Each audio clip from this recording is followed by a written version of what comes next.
موعد مباراة الزمالك والمريخ السوداني في دوري أبطال إفريقيا 2022-2023 والقناة الناقلة والمعلق وتشكيل المتوقع. في البداية متابعينا الكرام، ما تنسوش العمل بلايك للفيديو والاشتراك بالقناة وتفعيل زر الجرس.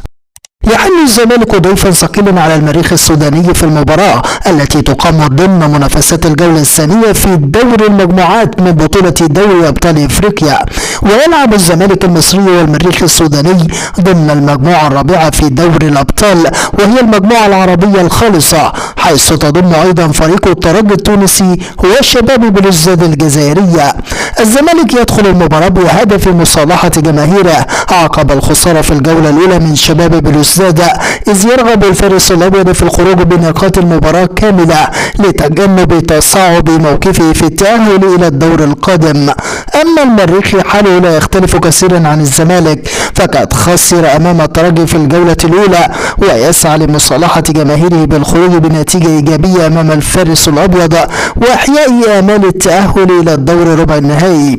أما عن موعد المباراة، موعد مباراة الزمالك والمريخ السوداني هو اليوم الجمعة الموافق 17 فبراير 2023، وسيقام اللقاء على استاد شهداء بنينا في ليبيا. وستنطلق الصافرة بداية المباراة في تمام الساعة 2 ظهرا بتوقيت الجزائر والمغرب وتونس، 3 عصرا بتوقيت مصر وفلسطين والأردن وسوريا والسودان ولبنان وليبيا، 4 بتوقيت السعودية والعراق والكويت وقطر والبحرين واليمن، 5 مساء بتوقيت الإمارات والسلطنة عمان.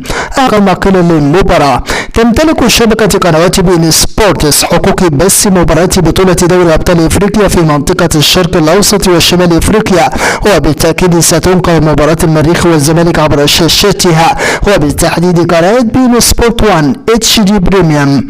أما عن معلق المباراة، سيتولى مهمة التعليق على أحداث المباراة المعلق الجزائري الشهير حفيظ دراجي.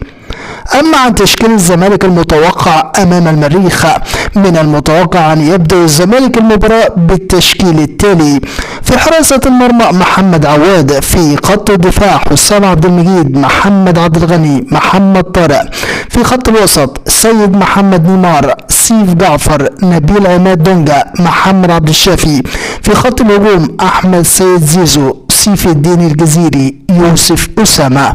متابعينا الكرام، نحن في انتظار نتيجة توقعاتكم عن المباراة في التعليقات، ولا تنسوا الاعجاب بالفيديو والاشتراك بالقناة.